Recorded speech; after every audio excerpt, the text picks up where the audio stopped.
In this video, I'll give you the best late round strategy in 2024 fantasy redraft leagues. I'm Jim Coventry of Rotowire. There are a lot of different ways you can approach a draft, but I really like pounding wide receivers late in drafts. Now, sometimes you need a backup quarterback, and I get that. You go that way. Sometimes you're looking to get your direct backup, like a Will Shipley to a Saquon Barkley. I get that, and those are all great ideas.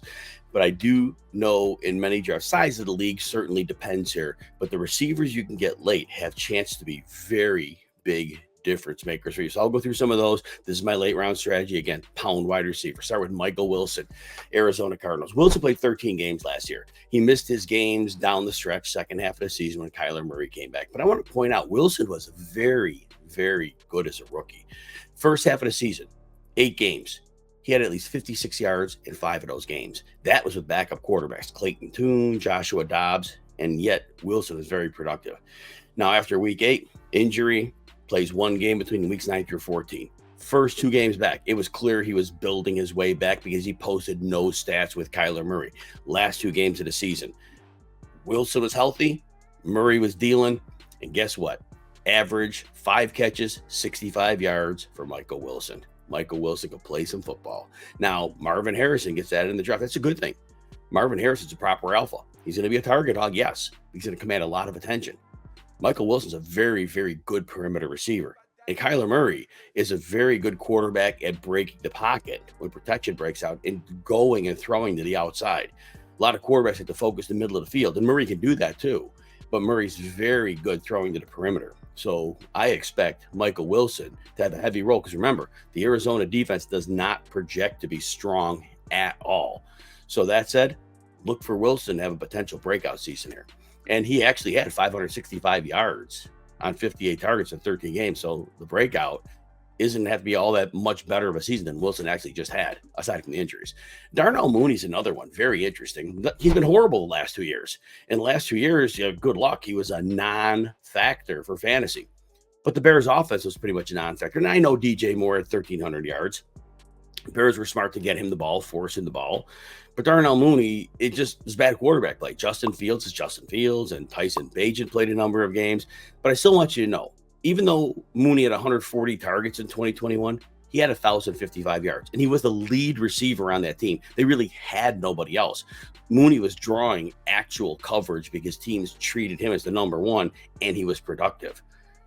66% of Mooney's slaps in Chicago last year were in the slot. So he, again, is that player. He's a very good outside speed receiver, but he also can move to the slot. And we know with Zach Robinson coming over from the Rams system and moving to Atlanta, Darnell Mooney is the clear number 2 receiver. Maybe Kyle Pitts, the tight end, moves into this mix. So worst case scenario for targets, Mooney might be number 3. But there is really no competition. Ray McLeod, okay, but I'm not really excited there. Rondale Moore is lost for the season, so not much there. Darnell Mooney's playing. And Kirk Cousins, yeah, he can throw the deep ball. Not really a big problem. Atlanta has a good offensive line. Defenses will be focused on Drake London, Kyle Pitts. Mooney should have room to run. And I'm very excited about Mooney. And with Zach Robinson coaching also, don't be surprised to see Mooney in motion a lot. The Rams will run a lot of tight splits on their formations. So Atlanta, I expect the same thing with Zach Robinson. So Darnell Mooney's in a great spot here, 4.3 speed, and it's going to be a great opportunity to open up the field.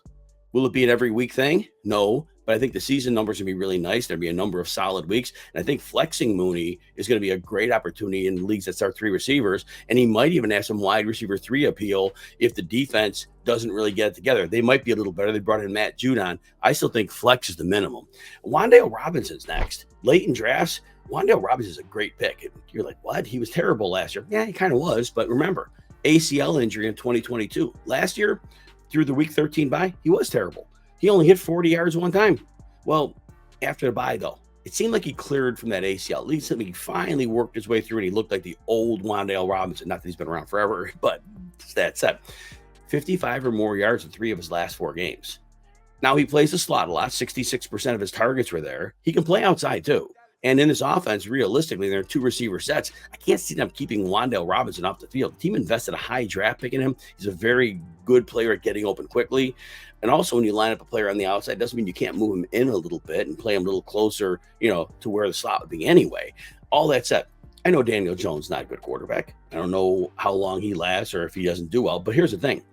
Malik Neighbors is going to get targets, but Malik Neighbors is a lot of coverage. And it might be much easier throws to get the ball out quickly to Wan'dale Robinson. And the Giants, they try to make some improvements on defense. I think they're still giving up plenty of points. And remember that offensive line in New York is bad. So downfield plays may not develop a whole lot. And Jones, the quarterback's coming off an ACL injury, so mobility might be a problem. I think Wan'dale Robinson in the slot in a PPR league, I think it's going to be a fabulous value for you.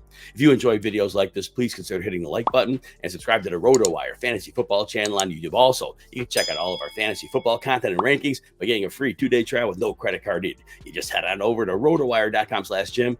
You can check out all of our content. All right, we're going to go really deep. These are deeper leagues, end of your draft. See what you get. Maybe something breaks. Jalen Polk. I know the Patriots have a long history of picking terrible wide receivers early in the draft. Polk was number 37 pick, but it's a new regime.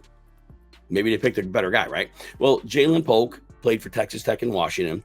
His breakout was in 2023. It was a late breakout. We always worry about that. 1,159 yards and 9 touchdowns. He's 6'1", 203. He does project to be an outside ball winner. And whether it's going to be Drake May or Jacoby Brissett, we'll see how Drake May progresses throughout camp. It hasn't looked great so far, but Brissett's a professional quarterback, and if they have to throw, they can get the ball to their receiver. Polk should be in a position to see regular high snaps. Now, I know a lot of people think the Patriots defense will be great, and maybe they will. I still think they have talent. Now, they trade away Matthew Judon. That hurts their pass rush. Judon not being there's a problem. But remember, Bill Belichick was the master at playing every defensive player exactly where he needed to be and deployed him how he needed to be deployed.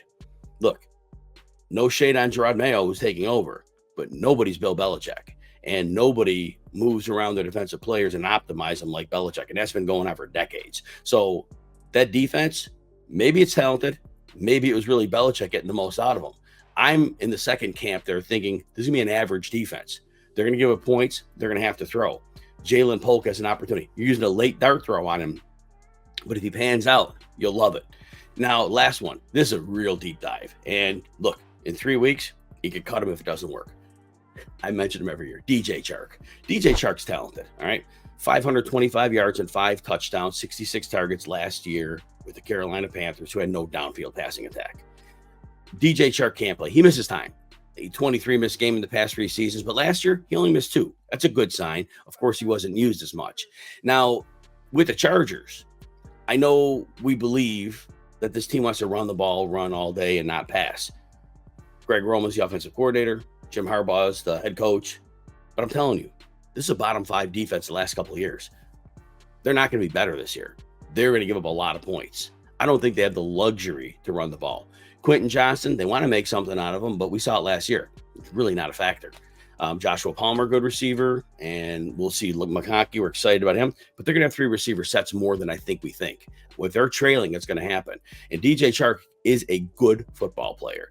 And I think it would not be any great shakes for them to move past Quentin Johnston very quickly. Again, if he doesn't do that by the 3rd week, just dump him. And then, when you need players for the bye weeks, you can definitely do that. But I do think with Chark's ability to get downfield, which in my opinion, Josh Palmer's a real nice player, but Chark is a better downfield player. And I do think Justin Herbert could get a real nice chemistry with him. Again, super late dart throw, but really you can roll some dice on DJ Chark if you get those deep leagues.